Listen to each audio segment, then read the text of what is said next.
အခုပဲပေါ့နော်တင်းရဲ့ဖုန်းအားကိုခဏလုံးနဲ့ရတဲ့ထီပေါက်လိုက်ပါနော်အဲ့တော့ဟုတ်ပြီ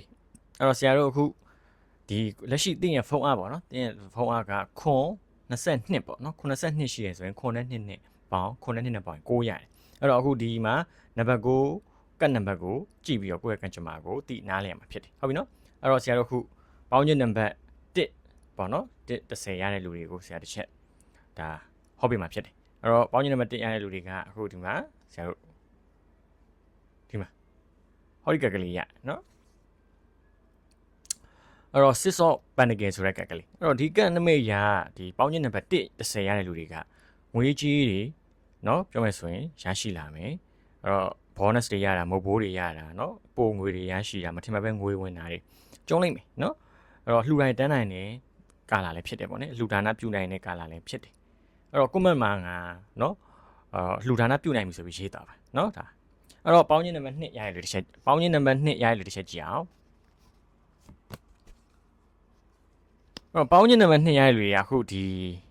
judgment ဆိုတာကက်ကလေးရလာเนาะအဲ့တော့ဒီကက်ကလေးအဲ့တော့သူကကိုယ့်ရဲ့အောင်မြင်မှုအချိန်เนาะကိုယ့်ရဲ့အောင်မြင်မှုချိန်နေဒါကိုယ့်အတွက်ရှေ့လျှောက်ဘယ်လိုဖြစ်လဲဆိုတော့အဆုံးဖြတ်ကာလရောက်နေရပေါ့အဲ့တော့ဒီချိန်မှာကိုကဒီပေါင်းချင်းနံပါတ်ပေါ့เนาะဖုံးပေါင်းချင်းနံပါတ်2ရရလို့တွေက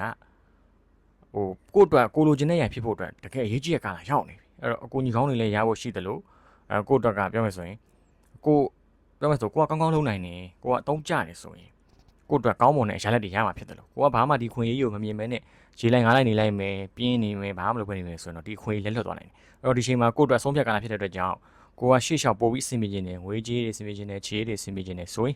်တော့ပညာရေးတွေတိုးတက်ခြင်းနဲ့ဆိုရင်ဒီကာလမှာတေချာကြိုးစားဖို့တက်တွန်းလိုပါတယ်အဲ့တော့ငါရဲ့အခွင့်အရေးလက်တကမ်းမှာရောက်နေပြီဆိုပြီးတော့ comment မှာရေးသွားပါနော်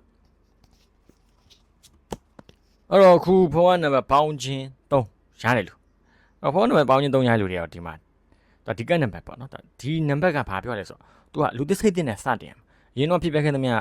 တိတ်ဟောင်းကိုဖယ်ထားပြီးတော့ကိုယ့်ကိုလူသစ်စိတ်တဲ့နဲ့တိုးတောင်လောက်အောင်နော်တရက်ကိုကိုယ့်ကိုတိုးတောင်လောက်အောင်မယ်လူသစ်စိတ်တဲ့နဲ့စတင်ပြီးတော့အချစ်သစ်လုပ်ငန်းသစ်ကိုင်သစ်တွေစတင်မဲ့လူတွေကတော့စတင်နိုင်မယ်အဲ့လိုမှမဟုတ်ဘူးကိုကဒီလက်ရှိဖြစ်နေတဲ့အရာတွေမှာပိုပြီးတိုးတက်ခြင်းနဲ့အဆင်ပြေခြင်းနဲ့ဆိုရင်လက်ရှိဖြစ်နေတဲ့အရာတွေတိုးတက်အဆင်ပြေဖို့အတွက်နော်ဒါအစပြုမယ်ဆိုတာကာလဖြစ်တယ်အဲ့တော့ကိုကလူသစ်စိတ်တဲ့နဲ့စတင်ပါအဲ့တော့ comment မှာငါလူသစ်စိတ်တဲ့နဲ့စတင်မယ်ဆိုပြီးရေးတာပါနော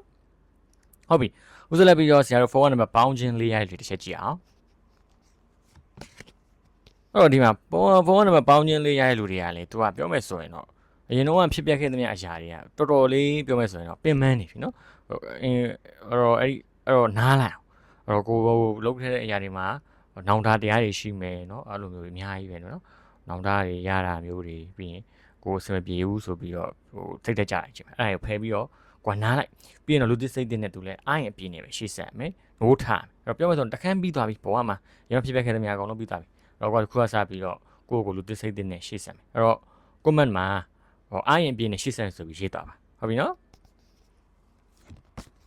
အဲ့တော့အခုဖုန်းနံပါတ်ပေါင်းချင်း9ရတဲ့လူတွေကတော့ဒီမယ်နော်ဒါကတော့ ace of swords ပေါ့တော့ဒီမှာဓာတ်တစ်ချောင်းလုံးဝပြီးလို့ရှိရင်တော့အတိအကလေးတွေ့ရလိမ့်မယ်ပါအဲ့တော့ဘာပြောလဲဆိုတော့သူကတော့ကိုယ့်ရဲ့ကံကြမ္မာကိုယ်တိုင်ဆုံးဖြတ်ခွင့်ရမယ်ဆိုတဲ့သဘောတရားပဲအဲ့တော့ပြောမယ်ဆိုရင်ကိုကစားပြလူသစ်စိတ်တဲ့နဲ့ပြက်တတ်တာနော်ပြက်တတ်တာရလာတဲ့ခွင့်ကိုရယူမယ်လှုပ်ဆောင်မယ်ဆိုရင်ကိုယ့်အတွက်နေရာကောင်းတွေရရှိမယ်အဆင်ပြေမယ်ဘဝတဖန်ပြန်ပြီးတော့ကောင်းလာမယ်အဲ့တော့ရလာတဲ့ခွင့်ကိုအပိုင်သုံးချမယ်ဆိုပြီးတော့ကိုမတ်မှာရေးသွားပါဟုတ်ပြီနော်ဟုတ်ပြီအဲ့တော့အခုဘဝနံပါတ်ပေါင်းချင်း6ဘဝနံပါတ်ပေါင်းချင်း6တမားတွေကဒီကနမိတ်လေးရလာတယ်เนาะ King of Cup ပေါ့သူကဘာပြောလဲဆိုတော့ King of Cup ကဘာပြောလဲဆိုတော့သူကကိုယ့်အတွက်ကဒီချိန်မှာเนาะဟိုကံကောင်းခြင်းတွေစိတ်ရဲ့တက်ကြွမှုတွေကိုယုံကြည်မှုတွေเนาะအဲ့တော့ကိုလှုပ်တိုင်းဖြစ်တယ်ကိုပြောမယ်ဆိုရင်လှုပ်တိုင်းဖြစ်တယ်ကိုကြိုးစားလို့အရာရောက်တယ်ဆိုတဲ့သဘောတရားမျိုးပြောတယ်အဲ့တော့ဘယင်ကြီးတစ်ပါးလိုပဲကိုယ့်ရဲ့စိတ်ကိုနိုင်အောင်ထိန်းနိုင်မယ်ဆိုရင်အောင်မြင်မှုတွေအကံရရှိမှာဖြစ်တယ်เนาะအဲ့တော့ comment မှာငါအောင်မြင်မှုတွေရရှိပြီဆိုပြီးရေးတာပါเนาะအဲ့တော့ဆရာတို့ဖုန်းနံပါတ်ပေါင်းခြင်းခွန်ဖုန်းနံပါတ်ပေါင်းခြင်းခွန်ရရှိတယ်တော့ဒီမှာပညာရေးတွေလဲတိုးတက်အောင်မြင်မယ်ဖြစ်ထွန်းမယ်အင်တာဗျူးဖြေရတာဆိုတာအောင်မြင်မယ်ဖြစ်ထွန်းမယ်ကိုယ့်ရဲ့ပညာကိုယ့်ရဲ့ဒီလုပ်ငန်းတွေဘက်မှာတိုးတက်အောင်မြင်လာမယ်အောင်မြင်မှုတွေရရှိမဲ့ကာလဖြစ်တယ်ကိုစူးစမ်းထားသမျှအရာတွေထိုက်တန်တာပေါ့နော်ဒါကကိုနည်းနည်းလုပ်ထိုင်နည်းနည်းအောင်မြင်မယ်ရများလုပ်ထိုင်များအောင်မြင်မယ်အဲ့လိုပဲငွေနဲ့ပတ်သက်ပြီးတော့ကိုကကောင်းကောင်းစူးစမ်းထိုင်ဆိုကောင်းကောင်းရှာမယ်ဆိုရယ်ကာလဖြစ်တယ်အဲ့တော့ကိုယ့်ရဲ့ရားလက်တွေတိတိတတ်တာမြင်ရမယ်ကာလဖြစ်တာပေါ့အဲ့တော့ comment မှာငါရဲ့တော့ရားလက်ကောင်းတွေရရှိလာပြီဆိုပြီးရေးသွားပါနော်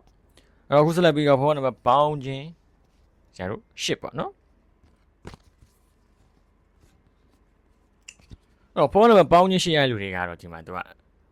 9 of cup 9 of cup ကတော့သူကအောင်ပွဲခံနေပြီเนาะပျော်ပါနေတယ်ဒီမှာပျော်ပါနေတယ်အောင်ပွဲခံနေဆိုတော့စိတ်ချမ်းသာမယ်เนาะစိတ်ချမ်းသာမယ်ကုသိုလ်ကောင်းမှုလုပ်နိုင်မယ်အဲ့တော့ကိုယ်လက်ရှိလုပ်လိုက်တဲ့အရာတွေပေါ်မှာကိုယ်ကျေးဇူးတင်စိတ်နဲ့ဖြတ်တန်းရမယ်เนาะအဲ့လိုပြောချင်းဖြစ်တယ်အဲ့တော့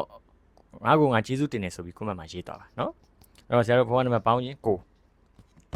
ဖုန်းနံပါတ်ပေါင်းချင်းကိုရရှိလူတွေတော့ဒီမှာသူကတော့အခုတည်းပြောမယ်ဆိုလို့ရှိရင်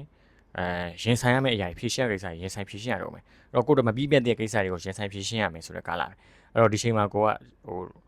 ကိုထင်မသေးနဲ့တစ်ဖက်သားကိုလည်းထင်မသေးနဲ့ဒါလေးငါလုံနိုင်ပါတယ်ကွာအေးဆေးပါပဲငါကြက်တဲ့ချိန်လုပ်လို့ရပါတယ်ဆိုတဲ့စိတ်မျိုးမွေးလို့မရပါဘူးเนาะအဲ့တော့ကိုကလုံးစရာကောင်းကောင်းလုပ်မယ်တေးသေးကြီးကိုကကြိုးစားထောက်မယ်သူဘယ်လိုပြောလဲဆိုဥပမာသူကလေချင်းသေးတကောင်လို့ပါအဲ့ချင်းသေးတကောင်ကသူလမ်းမဲ့သားကောင်ကတေးသေးလေးဖြစ်ဖြစ်အကြီးပဲဖြစ်ဖြစ်သူကလုံးလာတူညီရဲ့လုံးလာစိုက်ထုတ်တယ်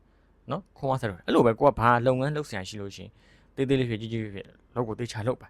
နော်အဲ့လိုပြောချင်းဖြစ်တယ်အဲ့ဆိုတော့လက်ရှိကိုကျုံတဲ့အရာတွေအောင်မြင်မှာဖြစ်တယ်အဲ့တော့ comment မှာငါအောင်မြင်ပြီဆိုပြီးရေးသွားပါ